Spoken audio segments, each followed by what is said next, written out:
بسم الله الرحمن الرحيم، الحمد لله والصلاة والسلام على رسول الله وعلى آله وصحبه ومن والاه. أما بعد، أيها الإخوة الكرام، يقول شيخ الإسلام أحمد بن عبد الحليم تيمية رحمه الله: وأما قال وإما لكونه متواطئا في الأصل، لكن المراد به أحد النوعين أو أحد الشيئين كالضمائر في قوله ثم دنا فتدلى فكان قاب قوسين وأدنى، أي سورة النجم. فهنا بارك الله فيكم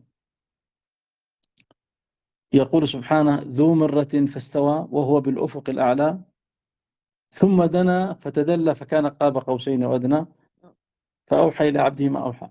الضمير في دنا يعود على جبريل، وفي قوله فأوحى إلى عبده ما أوحى الضمير يعود على أرحم الراحمين. هذا هو الصحيح من أقوال المفسرين.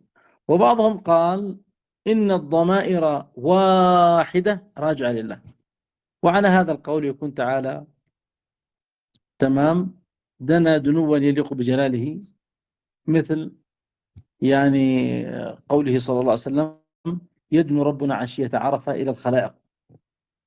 فكان قاب قوسين وأدنى متعلقا بدنا، ويصح أن نقول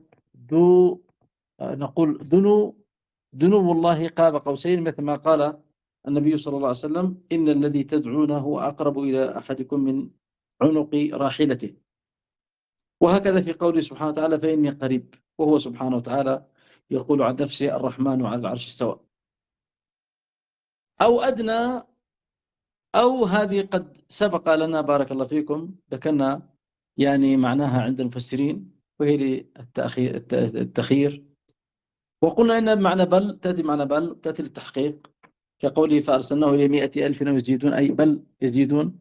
وبعضهم قال أو هذه لتحقيق ما سبق، كانوا يقول إن لم يزيدوا لم ينقصوا، كما تقول عندي 1000 درهم أكثر، فإن الناس يفهمون من المعنى أن الذي عندك لا ينقص عن 1000 درهم، بل إما أن يزيد أو يكون يعني بقدره مثلا.